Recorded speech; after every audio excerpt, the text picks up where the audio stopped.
ಆತ್ಮೀಯ ಸಹೃದಯ ಸ್ಪರ್ಧಾರ್ಥಿಗಳೇ, ತಮ್ಮೆಲ್ಲರಿಗೂ ಜ್ಞಾನವಾಣಿ ಮತ್ತು ಯೂಟ್ಯೂಬ್ ಚಾನಲ್ಗೆ ಸ್ವಾಗತ. ಈ ದಿನ ಸರ್ಕಾರದಿಂದ ಒಂದು ಅಧಿಕೃತ ಸುತ್ತೋಲೆ ಹೊರಬಿದ್ದಿದೆ. ಕಾಲೇಜು ಶಿಕ್ಷಣ ಇಲಾಖೆಯಿಂದ ಕೆಲವೇ ದಿನಗಳ ಹಿಂದೆ ಸುಮಾರು 2,000 ಹುದ್ದೆಗಳಿಗೆ ಆರ್ಥಿಕ ಇಲಾಖೆಯಿಂದ ಅನುಮೋದನೆ ದೊರಕಿತ್ತು. ಅದರ ಬೆನ್ನಲ್ಲೇ ಇವತ್ತು ಎಷ್ಟು ಹುದ್ದೆಗಳು ಖಾಲಿ ಇದೆ ಮತ್ತೆ ಈ ವರ್ಷ ಎಷ್ಟು ಹುದ್ದೆಗಳು ಖಾಲಿ ಆಗ್ತವೆ ಎಂಬ ಮಾಹಿತಿಯನ್ನ ನೀಡಲಾಗೈತೆ. ಮೊದಲಿಗೆ ಎಷ್ಟು ಹುದ್ದೆಗಳು ಖಾಲಿ ಇದೆ ನೋಡೋಣ. ಕೊನೆವರೆಗೂ ನೋಡಿ. ಈ ವರ್ಷದ ವಿಶೇಷವಾದಂತಹ ಒಂದು ಸುದ್ದಿ ಇದೆ. ಅಂದ್ರೆ ಈ ವರ್ಷ ಎಷ್ಟು ಪೋಸ್ಟ್ಗಳು ಖಾಲಿ ಆಗ್ತಾ ಇದಾವೆ ಎಂಬುದನ್ನು ಕೂಡ ನೀವು ತಿಳ್ಕೋಬಹುದು. ಇದರಿಂದ ಎಷ್ಟು ಪೋಸ್ಟ್ಗಳು ಎರಡ್ ಆಗ್ತವೆ, ಮತ್ತೆ ಯಾವಾಗ ನೋಟಿಫಿಕೇಶನ್ ಆಗ್ಬೋದು, ಮತ್ತೆ ಇದಕ್ಕೆ ಅರ್ಹತೆ ಏನು, ಏನೆಲ್ಲ ಸಿಲೆಬಸ್ ಓದ್ಬೇಕು, ಮತ್ತೆ ಏನನ್ನ ಓದಿದ್ರೆ ಈ ಒಂದು ಪರೀಕ್ಷೆಗಳನ್ನ ಪಾಸ್ ಮಾಡ್ಬೋದು ಎಂಬುದನ್ನು ಕುರಿತಂತೆ ಈ ಒಂದು ವಿಡಿಯೋದಲ್ಲಿ ತಿಳಿಸುವಂತಹ ಪ್ರಯತ್ನವನ್ನ ಮಾಡ್ತಾ ಇದ್ದೀವಿ. ಈಗ ಬನ್ನಿ ನೋಡೋಣ. ನಾನು ಮೊದಲೇ ಹೇಳಿದಂತೆ ಕಾಲೇಜು ಶಿಕ್ಷಣ ಇಲಾಖೆ 9/1/2021 ಅನುಬಂಧದಲ್ಲಿ ಯಾವ್ಯಾವ ಹುದ್ದೆಗಳು ಖಾಲಿ ಇದೆ ಅಂತ ತಿಳಿಸಿದೆ.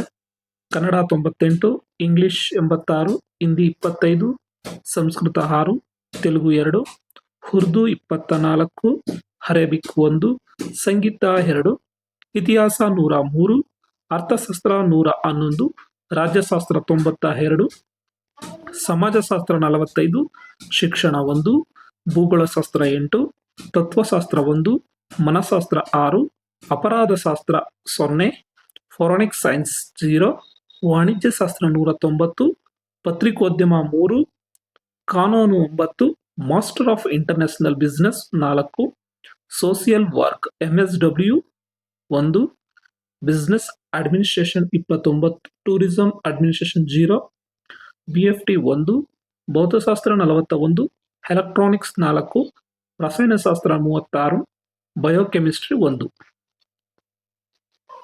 ಕೈಗಾರಿಕಾ ರಸಾಯನಶಾಸ್ತ್ರ 3, ಸಸ್ಯಶಾಸ್ತ್ರ 13, ಮೈಕ್ರೋಬಯಾಲಜಿ 0, ಪ್ರಾಣಿಶಾಸ್ತ್ರ 5, ಬಯೋಟೆಕ್ನಾಲಜಿ 0, ಗಣಿತಶಾಸ್ತ್ರ 24, ಸಂಖ್ಯಾಶಾಸ್ತ್ರ 1, ಗಣಕ ವಿಜ್ಞಾನ 42, ಭೂಗರ್ಭಶಾಸ್ತ್ರ 1, ಕೃಷಿ ವಿಜ್ಞಾನ 2, ರೇಷ್ಮೆ ಕೃಷಿ 1, ಪರಿಸರ ವಿಜ್ಞಾನ 2, ಮಹಿಳಾ ಅಧ್ಯಯನ 1. ಇಷ್ಟು ಹುದ್ದೆಗಳನ್ನ ಸಾರ್ವಜನಿಕ ಮಾಹಿತಿ ಅಧಿಕಾರಿ ಹಾಗೂ ಉಪನಿರ್ದೇಶಕರು, ಅಂದ್ರೆ ಕಾಲೇಜು ಶಿಕ್ಷಣ ಇಲಾಖೆಯ ಉಪನಿರ್ದೇಶಕರು ಮಾಹಿತಿ ಹಕ್ಕು ಅಡಿನಲ್ಲಿ ಈ ಒಂದು ಮಾಹಿತಿಯನ್ನ ನೀಡಿದ್ದಾರೆ. ನೆಕ್ಸ್ಟ್, ಈ ಒಂದು ಹುದ್ದೆಗೆ ಏನೆಲ್ಲ ಸಿಲೆಬಸ್ ಇದೆ, ಏನೆಲ್ಲ ಓದಿರ್ಬೇಕು, ಏನೆಲ್ಲ ಅರ್ಹತೆಗಳಿವೆ ಅನ್ನೋದನ್ನ ನೋಡೋದಾದ್ರೆ, ನೀವು ನಿಮ್ಮ PG ಅಲ್ಲಿ ಅಂದ್ರೆ ಪೋಸ್ಟ್ ಗ್ರಾಜುಯೇಷನ್ ಡಿಗ್ರಿ ಏನ್ ಮಾಡಿರ್ತೀರಾ, ಮಾಸ್ಟರ್ ಡಿಗ್ರಿನಲ್ಲಿ ಏನನ್ನ ಓದಿರ್ತೀರಾ ಅದೇ ಸಿಲೆಬಸ್ ಇರುತ್ತೆ. 2 ವರ್ಷ ನೀವು ಏನನ್ನ ಓದಿರ್ತೀರಿ ಅದೇ ಸಿಲೆಬಸ್ ಇರುತ್ತೆ. ಪ್ರತಿ ವರ್ಷ ಸಿಲೆಬಸ್ ಅನ್ನ ನೋಟಿಫಿಕೇಶನ್ ಆದ ತಕ್ಷಣ ತನ್ನ ವೆಬ್ಸೈಟ್ ಅಲ್ಲಿ ಆಗ್ತಾ ಇರುತ್ತೆ. KE ಅಥವಾ KPSC ನಲ್ಲಿ ನೀವು ಹಳೆಯ ವರ್ಷದ ನೋಟಿಫಿಕೇಶನ್ ಅನ್ನ ನೋಡೋದಾದ್ರೆ ನೀವು KE ವೆಬ್ಸೈಟ್ಗೆ ಹೋಗಿ ಅಲ್ಲಿ ನೇಮಕಾತಿ ಅಂತ ಇರುತ್ತೆ. ನೇಮಕಾತಿಗೆ ಹೋಗಿ ಇಂಗ್ಲಿಷಲ್ಲಿ ನೋಡೋದಾದ್ರೆ ರೆಕ್ರೂಟ್ಮೆಂಟ್ ಅಂತ ಇರುತ್ತೆ. ಅಲ್ಲಿ ಕ್ಲಿಕ್ ಮಾಡಿದ್ರೆ ನೆಕ್ಸ್ಟ್ ನಿಮ್ಗೆ ಅಲ್ಲಿ ಉಪನ್ಯಾಸಕರ ಅಂದ್ರೆ ಅಸಿಸ್ಟೆಂಟ್ ಪ್ರೊಫೆಸರ್ ನೇಮಕಾತಿ ಅಂತ ಇರುತ್ತೆ. ಉಪನ್ಯಾಸಕರ ನೇಮಕಾತಿ, ಅದರಲ್ಲಿ ನೀವು ಅಸಿಸ್ಟೆಂಟ್ ಪ್ರೊಫೆಸರ್ನ ಕೊಡಿ. ಕೆಳಗಡೆ ಬಂದ್ರೆ ಪಠ್ಯಕ್ರಮ ಅನ್ನೋ ಸಿಗುತ್ತೆ. ಅಲ್ಲಿ ನೀವು ಪಠ್ಯಕ್ರಮವನ್ನ ಡೌನ್ಲೋಡ್ ಮಾಡ್ಕೋಬಹುದು. ಸರ್, ಇದೇ ಪಠ್ಯಕ್ರಮ ಇರುತ್ತೆ ಸರ್ ಅಂತ ಕೇಳಬಹುದು. ಬಹುತೇಕ ಅದೇ ಪಠ್ಯಕ್ರಮ ಇರುತ್ತೆ. ಪ್ರತಿ ವರ್ಷನೂ ಕೂಡ ಪಠ್ಯಕ್ರಮವನ್ನ ಬದಲಾವಣೆ ಆಗ್ತಾ ಇದೆ. ಸ್ವಲ್ಪ ಬದಲಾವಣೆ ಆಗ್ತದೆ. ಕೆಲವೊಂದು ಟಾಪಿಕ್ ಅನ್ನ ತೆಗೆದು ಹೊಸ ಟಾಪಿಕ್ ಅನ್ನ ಸೇರಿಸ್ತಾ ಇದ್ದಾರೆ. ಹಾಗಾಗಿ ನೀವು ಕಂಪ್ಲೀಟ್ ಆಗಿ ಓದ್ಬೇಕು ಅಂದ್ರೆ MA ಅಥವಾ ನಿಮ್ಮ PGಲಿ ಏನ್ ಓದಿರ್ತೀರಾ ಅಷ್ಟನ್ನ ಓದಿದ್ರೆ ಸಾಕು, ಇದಕ್ಕಾಗ್ಬೋದು.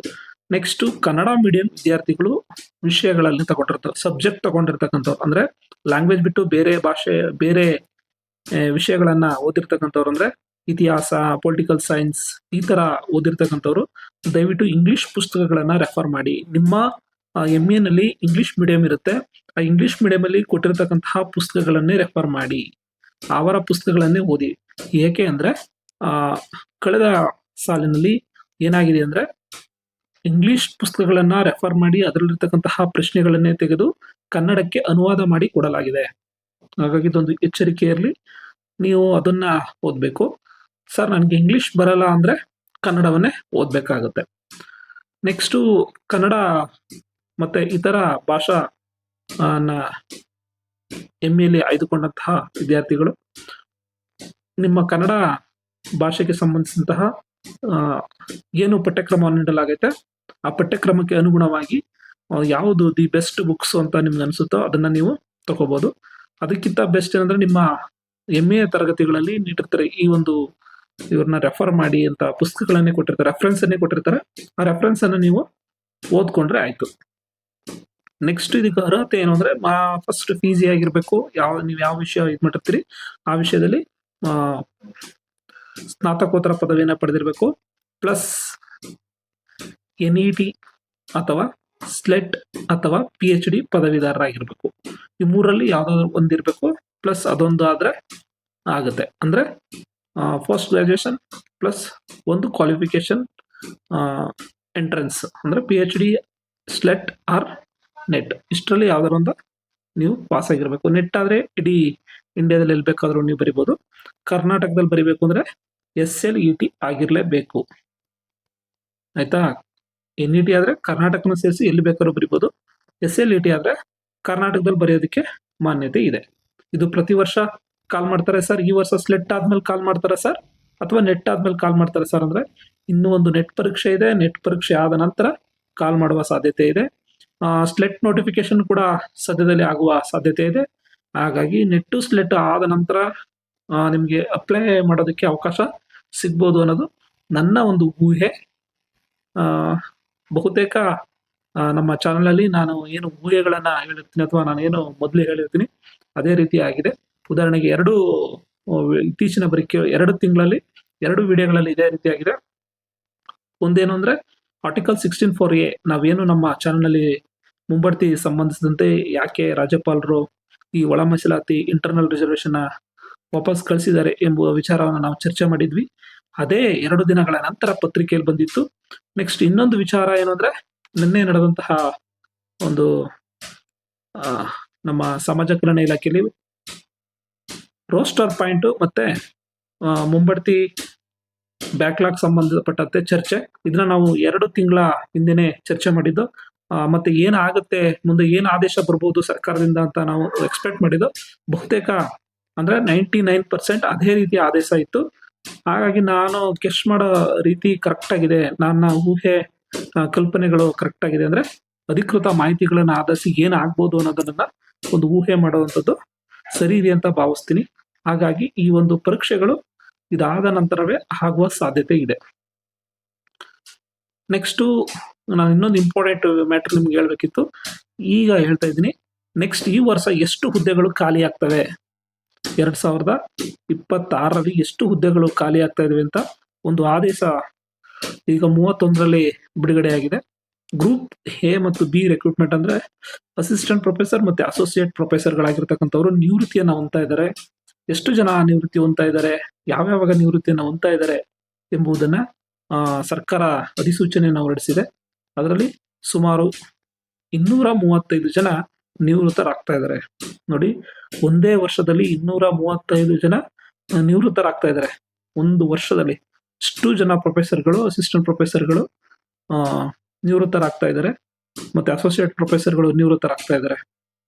ಅಂದ್ರೆ ಕಾಲೇಜು ಶಿಕ್ಷಣ ಇಲಾಖೆಯಲ್ಲಿ 235 ಹುದ್ದೆಗಳು ಖಾಲಿ ಆಗ್ತಾ ಇದಾವೆ. ಮತ್ತೆ ಇಲ್ಲಿ ಅಸೋಸಿಯೇಟ್ ಪ್ರೊಫೆಸರ್ಗಳನ್ನ ಏನ್ ಮಾಡ್ಕೋತಾರೆ ಅಂದ್ರೆ ಮುಂಬಡ್ತಿ ಮೂಲಕ ಮಾಡ್ಕೋತಾರೆ. ಬಟ್ ಅಸಿಸ್ಟೆಂಟ್ ಪ್ರೊಫೆಸರ್ ಹುದ್ದೆಗಳು ಏನ್ ಖಾಲಿ ಆಗ್ತವೆ ಇದೆಲ್ಲ ಕೂಡ ನೇರ ನೇಮಕಾತಿ ಮೂಲಕನೇ ತುಂಬಿಕೊಳ್ಳೋದ್ರಿಂದ ಸುಮಾರು ಇಲ್ಲ ಅಂದ್ರೂ ಸುಮಾರು 100-120 ಹುದ್ದೆಗಳು ಅಸಿಸ್ಟೆಂಟ್ ಪ್ರೊಫೆಸರ್ ಹುದ್ದೆಗಳು ಮತ್ತೆ ಖಾಲಿ ಉಳ್ಕೋತವೆ. ಈ ಖಾಲಿ ಉಳಿಯೋದ್ರಿಂದ ಏನ್ ಮಾಡ್ಬೋದು ಅಂದ್ರೆ ಸರ್ಕಾರ ಹೆಚ್ಚಿನ ಹುದ್ದೆಗಳನ್ನ ಆಡ್ ಮಾಡ್ಬೋದು. ಇರೋ ಹುದ್ದೆಗಳ ಜೊತೆಗೆ ಇನ್ನೂ ಹೆಚ್ಚಿನ ಹುದ್ದೆಗಳನ್ನ ಆಡ್ ಮಾಡ್ಕೊಂಡು ಕಾಲ್ ಮಾಡ್ಬೋದು. ಮತ್ತೆ ಆರ್ಥಿಕ ಇಲಾಖೆನೂ ಕೂಡ ಅದಕ್ಕೆ ಅನುಮೋದನೆಯನ್ನು ಕೊಡಲಿದೆ. ಏನಂದ್ರೆ ನಿಮ್ಗೆ ಹೆಚ್ಚಿನ ಹುದ್ದೆಗಳು ಏನಾರೆ ಆಡ್ ಮಾಡ್ಬೇಕು ಅಂತಿದ್ರೆ ಪ್ರಸ್ತಾವನೆಯನ್ನ ಪ್ರತ್ಯೇಕವಾಗಿ ಸಲ್ಲಿಸಿ ಎಂಬುದು ಕೂಡ ಮೊನ್ನೆ ಆದೇಶದಲ್ಲಿ ತಿಳಿಸಿದೆ. ಹಾಗಾಗಿ ಇದೊಂದು ಆದೇಶ ನಿಮ್ ಮುಂದೆ ತೋರಿಸ್ತಾ ಇದ್ದೀನಿ. 2/2/2026ರಲ್ಲಿ ಸಹಿ ಆಗಿದೆ, ಇದೀಗ ಹೊರಬಿದ್ದಿದೆ. ಇದೊಂದು ಮಾಹಿತಿ. ಹಾಗಾಗಿ ಆತ್ಮೀಯ ಸ್ಪರ್ಧಾರ್ಥಿಗಳೇ, ಈ ತರದ ಯಾವುದೇ ಅಪ್ಡೇಟ್ಗಳಿಗಾಗಿ, ನಿಖರವಾದ ಮಾಹಿತಿಗಾಗಿ ನಮ್ಮ ಚಾನಲ್ ಅನ್ನ ಸಬ್ಸ್ಕ್ರೈಬ್ ಮಾಡಿ, ಶೇರ್ ಮಾಡಿ. Thank you.